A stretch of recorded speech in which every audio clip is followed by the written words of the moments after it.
Hello, welcome back to Aetheral Space 15.24, Potentate Part 3. We're back! Hi, everybody.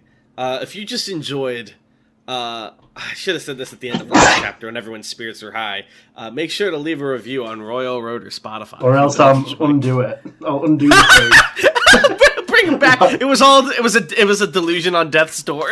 Life or death for Bruno. It all depends on your review. That's Call so in your votes toxic. now for the poll. 5-star reviews by the end of the week or he's dead. Like Jason Todd. Do you think she can't turn him off again?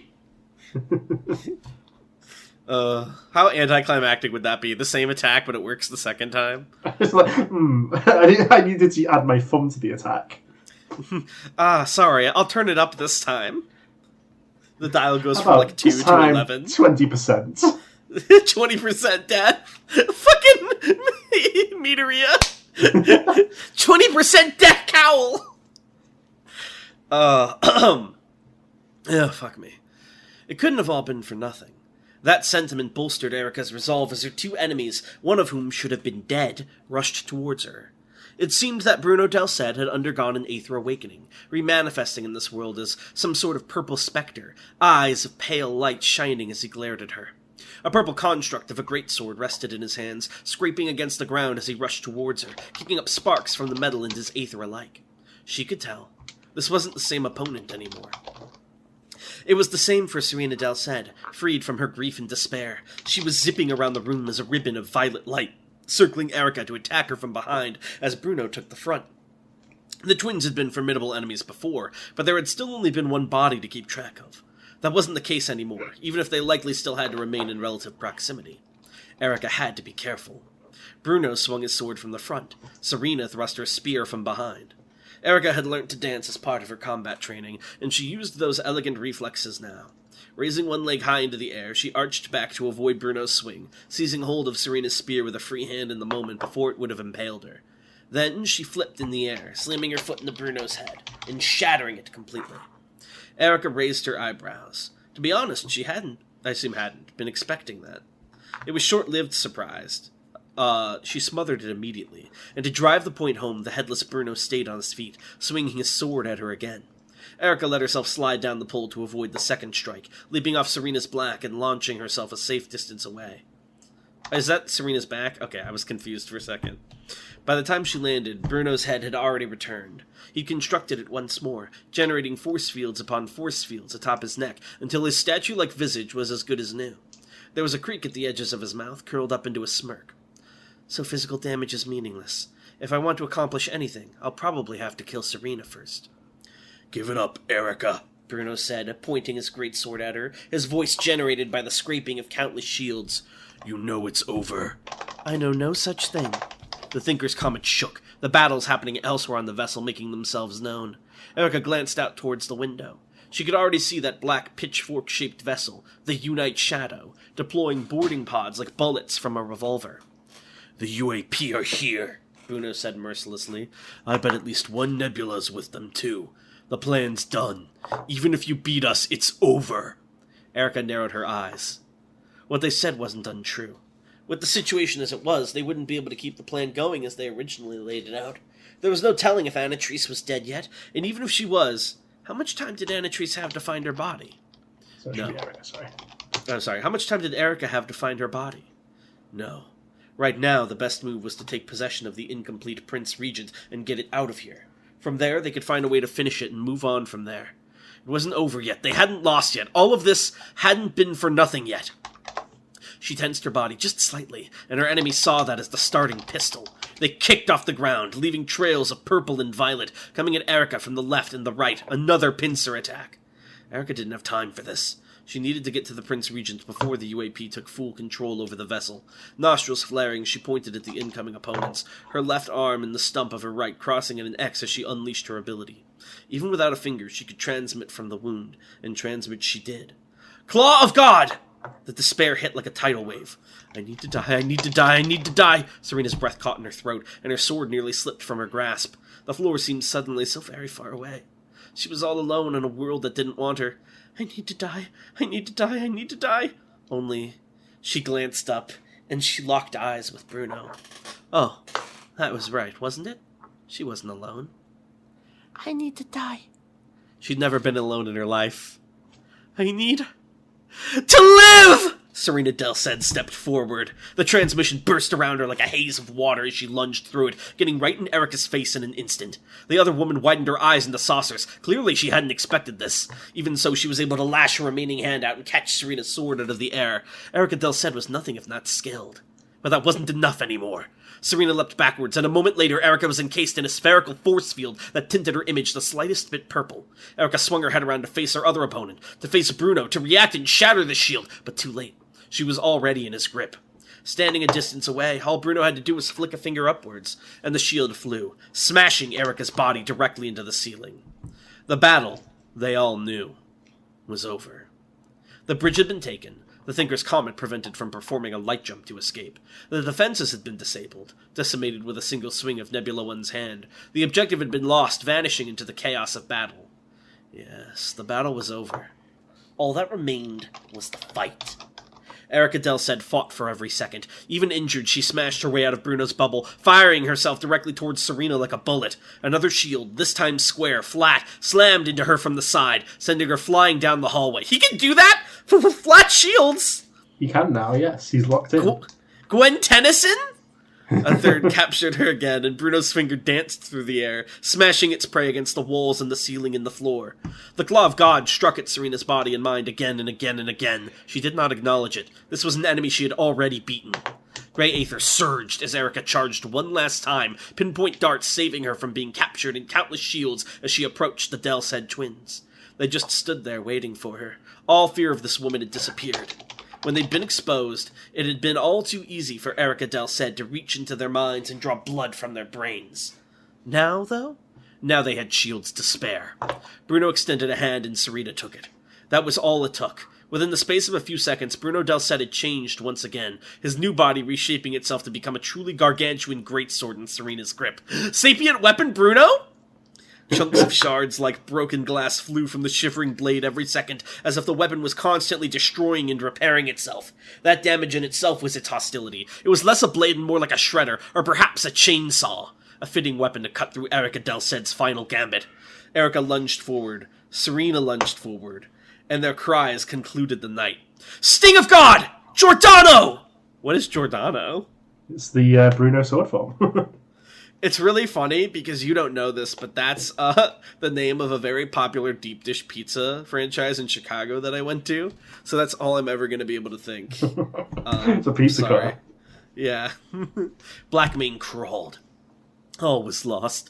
The Thinker's Comet was about to be taken by the UAP. I love how every Aetheral Space villain's two modes is, it's so over and we're so back. It is quite over. His experimental chassis had been utterly trashed with the slightest. It should be thrashed, actually. Sorry. No, you're good. Utterly thrashed with the slightest unknowing effort from Nebula One. Even his feline body had expired as he desperately gotten himself back aboard the starship. If not for his unique nature, he surely would have died with it. The canister containing Blackmane's brain skittered forth on spider-like legs, leaving a trail of preservation fluid as it went. Even this unit had been damaged. If repairs weren't conducted quickly, well, it didn't bear thinking about. The foreshadowing, he's going to be a bear next. Say that again. I'll have to use that, and there's just like a grizzly bear in like chains, like the fucking Goku image. Bring me the Kaiser. It didn't matter. He'd think of something. He always did. What mattered now, all that mattered now, was salvaging what he could from the situation. He dared not hope to keep hold of the Thinker's Comet. His position in the absurd weapons lab, too, was likely history. At this point, he had to focus whatever energy and resources he could muster on one thing and one thing alone. The Prince Regent. Blackmane crawled through the ship where he had spent his youth, working his way through the shattered labs and hallways that had been added onto the vessel over time. Personnel had already begun to evacuate to the secure shelters in the Comet's core. A distress signal would have already been sent out to be pinged through the border satellites and into Supremacy space. Perhaps preparations for a war were already underway. Fine. It would provide the smokescreen Blackmane needed to continue his grand work once he got back on his feet. Once he had feet again. The entrance to the Prince Regent's chamber had been damaged in the battles that had consumed the Comet. Broken light spat bright sparks down into the darkness, and deep gouges had been dug out of the floor. Fortunately enough, though, that damage had also warped the doors themselves somewhat, allowing Blackmane to slip inside. In this form, he likely wouldn't have been able to open the doors on his own. Withdrawing his legs as close to his cylindrical body as he could, Blackmane squeezed through the gap and saw that the world had ended. The vat in the center of the chamber was broken, shattered, destroyed. It must have happened only moments ago. Stray sparks of crimson aether were still dissipating, breaking apart into nothing as they scattered in every direction. The aether coaters, too, were scattered, across the floor, chopped into pieces, blood coating nearly every inch of available space. It really was all over. The Prince Regent was gone, smothered in the cradle. And the man who had done it was standing right before him, right before his broken victim. There's no way that they didn't just take it, right? No way you introduce that concept and kill it off. Oh. I forgot his voice. It was like kind of rah. Like yes. I was wondering if you'd make it back here, Jamie Pirot said casually, hands behind his back. That's good. It's too sad for an endeavor like this to end without closure. It was strange to look at Pirot.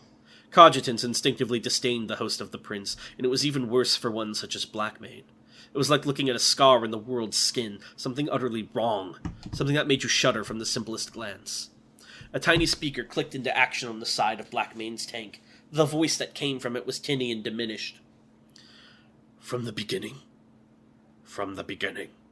Pirot nodded. Why? You'll need to be more specific. Why let us even get this far? You could have stopped us at any time. It's beneficial for things to end at this point, Pirot replied. It sets quite a few things up nicely for the future. Some I know about, and some I don't. Blackmane said nothing. He was still scanning the area with See No Evil, desperately seeking any trace of the Prince Regent that could be salvaged and preserved. But no, it was well and truly gone. Pirot had been thorough in his annihilation of Blackmane's future. What he did see was the instrument of that annihilation. The tower withdrew a chainsaw implement from the carcass of one of the coders, folding the arm back into its chassis as it let the mutilated corpse drop. Without a sound, without its usual expressions of hatred, it shuttled across the chamber, stopping right beside Pirot. The former captain rested a hand atop it, as if greeting a loyal hound. I stopped by your chambers on my way here, Pirot said. Kaput's will. To think such a thing existed. I take it that's how you learnt of my identity. He shouldn't have detailed his plans for posterity. I've taken the liberty of destroying it. Cold certainty dropped into a phantom heart. So, this is it, then? Yes, this is it. If I may ask, one more thing. You may. Your plan, the prince's plan. Is it still progressing after all? Is there still truly hope? Pirot blinked. There's no benefit in telling you that. And Blackmane saw the eyes behind his eyes. Oh, Blackmane thought, his will broken. There you are, my prince. Tower, Pirot said coldly. Deal with this thing. Which line had the worst ending, Blackmane or Regan Shen? This is what a tragedy. Do you think they would have been friends, those two? No. Oh, okay. Blackmane would not have liked him. Oh, it's not even centered. Is that intentional? Yeah. Oh, it's so over. So, Erica breathed. In the end, it really was all for nothing. The sword that Bruno had become. It had done devastating work. It had carved right through Erica's chest like butter, leaving a shredded hollow that spewed out her life. It was a wonder she was still even able to speak. And yet in that moment, it was as if a mask had shattered. Pointless, Erica whispered. Her lips blue. Pointless. All pointless. Bitter tears ran down Erica's face as she laughed bitterly. It was strange. Serena had seen her countless times before, but only now could she look at her and see a human. That was why she knelt down and took the dying girl's hand in her own. It wasn't pointless, she said softly. It wasn't all for nothing. Those dark eyes, already turning glassy, struggled to focus on her. Serena squeezed that hand tighter, even as it was already turning cold. A wavering smile spread across her lips. "I heard what you said," she insisted. "You wanted to keep the others from the said safe. You said so. I bet that's what you wanted first, right? Before all of this?" Erica's lips moved, but the time for words was gone. A hollow noise slipped out of her mouth. "Huh. Don't worry," Serena whispered. "I'll make sure that happens. Don't worry. Don't worry." For a moment, those brown eyes seemed to flare back into life as Erica stared up at Serena, but only for a moment. Still, as those eyes closed for the last time, they seemed strangely relieved. Serena let out a shuddering breath. "Are you okay?" Bruno asked, lingering behind her in his strange new form. She looked back at him and smiled. "No," she said. That was all Bruno Delcet needed to hear. Without another word to pollute the shattered battlefield, he knelt down too and wrapped his sister into a hug. There was no warmth to his new body, and the shields that made up his skin were oddly sharp. But in that moment, in that place, it seemed the kindest hug in the world. So is he permanently an Aether body now? Can he not re-enter Serena's mind? Yeah, he's permanently an Aether body. No! They lost their mental resist! And also, that's sad. He should just inhabit a body. He is. He's making a body out of shields, and he inhabits that.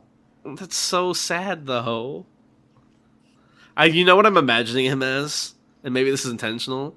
Do you remember in Melee, the 1 versus 100 polygons? Oh, yeah, like that. It's like a polygon fighter. Version, yeah. Yeah. Versus Polygon Bruno. It was the kindest hug in the world. What a roller coaster. So next chapter is the final of Arc 15, and then we'll be in Arc 16. Ooh. So there's only one chapter left of 15? Yes. Fuck. Will there be a wait between 15 and 16, or will we jump straight into it next week? We'll do it as usual, where we have the week break in between arcs. Pity. Which I'll probably need, because it's going to be a big arc. Ooh, what plan? So what percentage of the way are we through the story once 15 ends? Oh, wait, hang on, sorry, my headset turned off. Give me a sec. One moment. Hold on. Hello? Hi. So once 15 ends, we'll be firmly in the final third. Fuck, so we're about 67% of the way through the story. Yes. Oh! Maybe more like 70, I would say. Oh! Can you believe Aetheral Space ending? That's crazy. What a thrill. When it's done, you need to go to publishers and talk about a deal and see if... Because a lot of people, what they do is when they start and they publish, they take it off Royal Road and just do the books. I think you should seriously look into that because this story is goated. I'm just saying, this could be the future, you know what I mean? And then all the Aetherheads that listened to what was going on, they get to be hipsters about it. Be like, yeah, I was in the Aetheral Space back when it was on Royal Road. No big deal. What the fuck is Royal Road? Freak. I went there and the ads... Kill this the guy. ads alone. Yeah. It really is crazy. Oh my god, what a legend. Where are you taking me? Take him to the beast. I thought you were going to say beach. The footprint in the sand, or the footprint comment, reminded me of Death Stranding, but I didn't want to interrupt the moment with that. But I didn't know if that was intentional or not. It was not. Lan asks, is Rufus' shield named Bastardborn because he's pugnant while Anyas is a cogitant? Are they full siblings? They are full siblings, yes. It's My understanding is they're full siblings, but they had a pugnant, mom or dad, and then the other one was a cogitant, and they're both technically half and half, but because of how it works, one manifested as one and the other other. But they could theoretically, their kids later could be either or as well. Yes.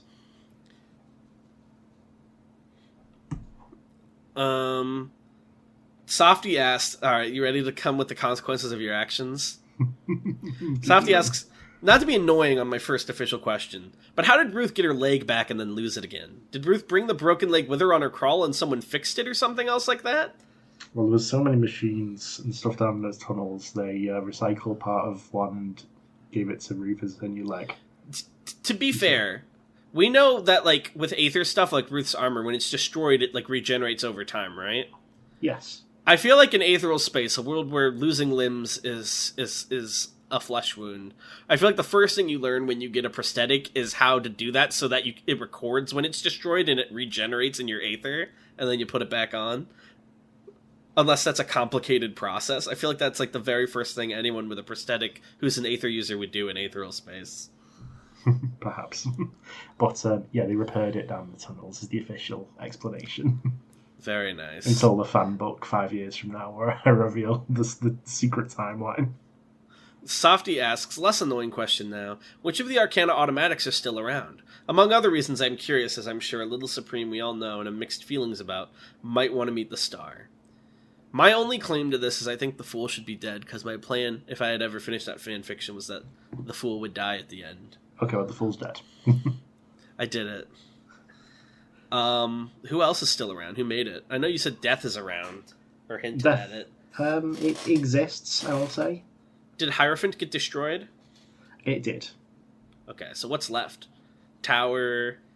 Yeah, Tower is doing very well for himself currently.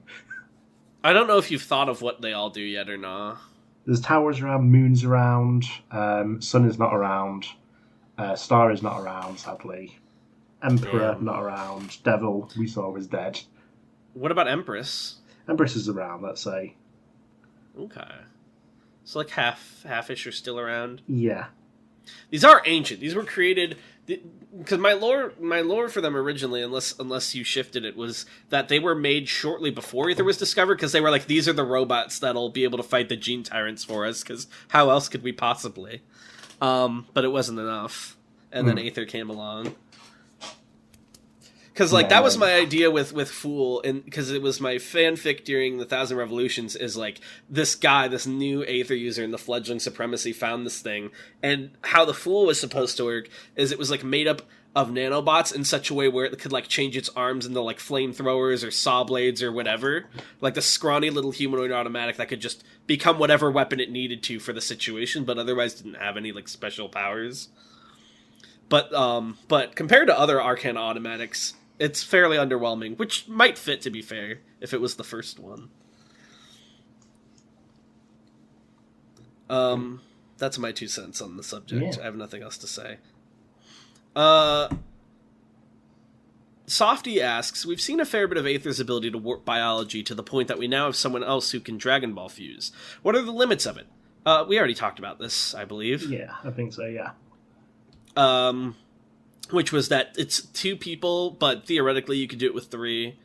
But it's pretty unstable with 3, yeah. Yeah. Rurum asks, they said also, could tomfoolery make those fusion earrings as an Aether armament? If you don't know in Dragon Ball, there's 2 ways to fuse. You can do the fusion dance, which you have to do perfectly, or else you have to, like, wait a while. Or there are, like, earrings, which you can do as a cheat code to fuse, which is what Goku and Vegeta usually do, because Vegeta hates the dance and thinks it's embarrassing. No, strict will of tomfoolery, he does have to use tomfoolery and be one of the components. Nice. Rurum asks, does tomfoolery have any notable and possibly named fusions with any other nebula? Yeah, with the nebula he usually works with closely, like Jamilu, Fei Long, the usual sort of top 5. He does have, like, established fusions for them.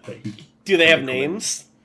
Yes, but I'm going to think and wait to name them until I know what the names are, rather than just letting, like, vowels slip out of my mouth right now. Jamoolery? Tamilu? No, not ship names. No, that's how fusion names work in Dragon Ball. You just smash the 2 names together. Like Goku and Vegeta is Gogeta. Lan asks, did the AWL create the One Legion / Hive of Malkuth to try and copy Ludwig Lanark's Aether ability? No. Who's Ludwig Lanark again? He was the Nebula 1 back in the Time of the Dawn contests, the previous one. Oh, Puppetman. Yeah. Blur asks, I need to know literally everything about Fusion Tan. I need it now. I need it in my veins. I love Fusion so much. It's so cool. You'll perhaps see more of it in Arc 16. Alright, Lan asks, why did the body want Cadman to have a supreme heir so badly? Line of succession, if it's clear, because things are more stable. Alright, and I think we will lead it off there. Alright, thank you all for watching, and hey, maybe we'll see you next time. Bye. Bye.